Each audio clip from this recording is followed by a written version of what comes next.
मराठा आरक्षणाचा जल्लोष साजरा.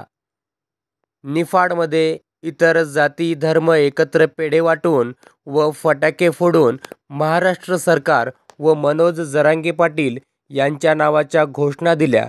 तसेच छत्रपती शिवाजी महाराज, छत्रपती संभाजी महाराज, जय जिजाऊ व डॉक्टर बाबासाहेब आंबेडकर यांचा जय जयकार केला.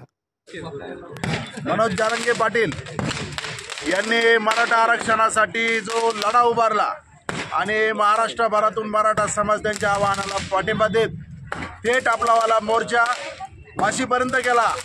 राज्य शासनाला याची दखल घ्यावी लागली आणि आज पहाटे राज्य शासनाने मराठा बांधवांची मनोज जरांगे पाटील यांनी मांडलेली प्रस्ताव मंजूर केला आणि थेट मुख्यमंत्र्यांनी वाशी येथे येऊन मनोज जरांगे पाटील यांच्या मागणी मान्य केल्याचं जाहीर केलं.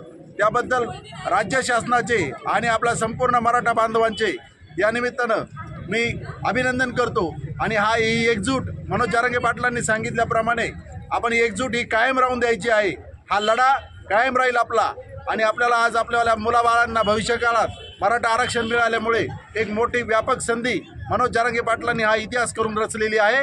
त्याबद्दल मी त्यांचे मराठा समाज बांधवांच्या वतीने विशेष आभार व्यक्त करतो.